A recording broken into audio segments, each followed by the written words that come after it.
Olá, bem-vindo ao nosso canal AtecPT. Como vocês sabem, sempre apresento vídeos emocionantes sobre o mundo das novas tecnologias.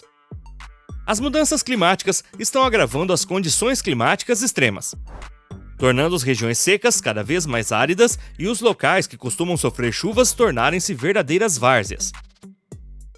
Custa centenas de vidas e milhões de dólares todo ano.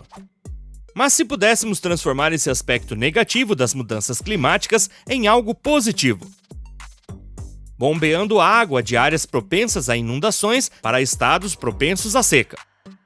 É exatamente sobre isso que eu vou falar hoje. Como isso poderia ser implementado e quais consequências isso teria em nosso meio ambiente. Vamos voar para a Califórnia imediatamente e ver juntos como esse plano resolveria nossos problemas de enchentes e secas. Vamos lá! A mudança climática não só trouxe a seca para lugares como o sul da Califórnia, mas também trouxe consigo sua cota de tempestades, resultando em inundações massivas que enviam milhões de litros de água doce para os oceanos. Claro que existem infraestruturas de gestão de cheias, como barragens e albufeiras que retêm a água em excesso. Mas quando esses sistemas já estão em capacidade máxima e uma grande tempestade está chegando, não há escolha a não ser abrir as comportas e deixar toda a água sair. Esta mesma água pode ser um salva-vidas para muitas regiões em busca desse recurso agora escasso. Isso nos faz pensar. Em vez de gastar centenas de milhões de dólares em usinas de dessalinização, não faria mais sentido bombear a água desses reservatórios cheios para regiões propensas à seca? A resposta a essa pergunta é mais complexa do que se parece à primeira vista. E há várias coisas a se considerar. Vamos começar descobrindo onde está toda a água. Embora 71% da superfície da Terra seja coberta por água, a água doce potável é muito escassa. Além de preciosa, a água potável é distribuída de forma desigual pelo mundo. Felizmente para nós, sabemos como mover a água há centenas de anos.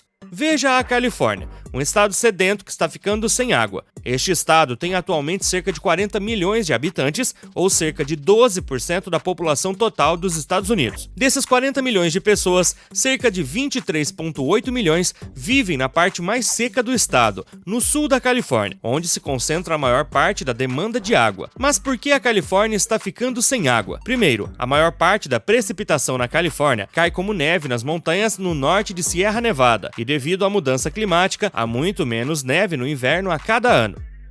O lago, que fornece a maior parte da demanda de água, está atualmente em seu nível histórico de água mais baixo desde 1937. Isso também ocorre porque apenas 40% da água da Califórnia é destinado ao uso doméstico e industrial, enquanto os restantes 60% são destinados à agricultura. Este estado é o celeiro do país, produzindo sozinho 13,5% da produção agrícola total nos Estados Unidos, incluindo 1/3 de todos os vegetais americanos e 2/3 de todas as frutas e nozes. Mas então qual poderia ser a solução? Suponhamos que uma tempestade seguida de chuvas torrenciais esteja prestes a chegar e os reservatórios de controle de enchentes já estejam cheios. Então toda a água potável armazenada precisaria ser enviada para regiões claramente atingidas pela seca. Agora, para que isso funcione, há dois grandes obstáculos que precisamos abordar. O primeiro é saber com antecedência quando haverá chuvas intensas, a fim de antecipar transferências de água para regiões vizinhas. O segundo é se a região que vai receber essa água terá condições de armazená-la. E não é fácil, ainda assim é um problema que a NVIDIA está pronta para resolver. O sistema deles é tão preciso quanto os sistemas numéricos de previsão do tempo, o que significa que podemos prever coisas como furacões, rios atmosféricos, tempestades, tornados e outros eventos climáticos extremos em escala e com um índice de confiabilidade muito maior. O que a NVIDIA está tentando fazer aqui é desenvolver as melhores tecnologias de IA e combiná-las com as melhores fontes de dados disponíveis. Então, por exemplo, se você está tentando regular a quantidade de água de uma represa e bombeá-la para outro estado, você precisa saber com bastante antecedência quanta chuva está prevista para qual parte do estado e quais serão as condições para poder bombear essa água para outro estado, além das condições de armazenamento deste estado. Isso leva-nos a uma segunda grande questão deste plano de resgate dos problemas ligados a cheias e secas: o custo dessas infraestruturas. A primeira coisa que a maioria das pessoas pensa quando pensa em reutilizar tubulações para bombear água é a poluição da água. Isso significa que devemos limpá-los bem o suficiente para poder reutilizá-los como aquedutos se possível. A resposta é sim, os engenheiros já pensaram nisso, usando ferramentas para inspecionar o interior dos dutos. Também é possível utilizar diversos gasodutos. Existem aproximadamente 3 milhões de milhas de oleodutos e gasodutos nos Estados Unidos, e eles já conectam as cidades mais estratégicas. Ao usar os dutos existentes, limitamos a necessidade de construir novos aquedutos. Isso evita maiores danos aos ecossistemas.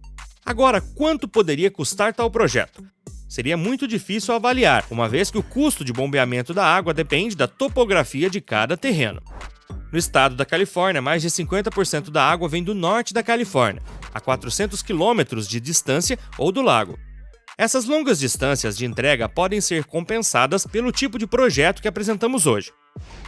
Os danos causados pelas inundações em 2021 produziram perdas econômicas combinadas de 82 bilhões de dólares, incluindo 41 bilhões somente na Europa. A seca do ano passado custou à Califórnia cerca de 1 bilhão. Resta-nos apenas uma coisa para analisar em relação à nossa rota do gasoduto.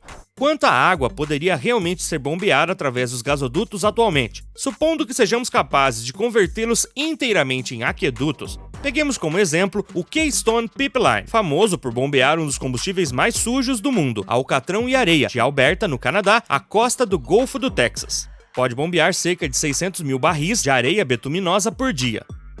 A quantidade de água que poderá transportar é, portanto, gigantesca. Se conseguirmos canalizar as águas das cheias para as zonas de seca, utilizando gasodutos e oleodutos, poderiam ser economicamente rentáveis. Seria uma maneira inteligente de aproveitar melhor esse recurso escasso. A ideia não é retirar água de áreas com potencial de inundação, mas enviar os estoques de água já presentes nos reservatórios das cidades que sofrem com a estiagem. Assim, não haveria mais perda de água doce. Isso diminuiria as tempestades e o nível de evaporação do solo. Portanto, haveria um efeito líquido positivo para todos. A ideia ainda está em sua infância, mas muito em breve poderá ver a luz do dia. A Austrália tentou desenvolver essa técnica alguns anos atrás, mas a ideia foi rejeitada por ser muito cara. Alguns argumentam que foi uma falsa motivação para a recusa. Na época, as condições climáticas não eram as de hoje e, portanto, os investidores permaneceram cautelosos. Então vamos esperar para ver qual startup se lançará em breve neste nicho promissor que poderá nos salvar das secas dramáticas. Se você gostou deste tópico, não hesite em curtir este vídeo. Para assistir outros vídeos do mesmo gênero, se inscreva no canal. E acima de tudo, deixe-nos sugestões para os nossos próximos tópicos. Ative o sininho de notificações para ser um dos primeiros a ver o nosso próximo vídeo. E eu te conto tudo muito em breve aqui no ATEC PT.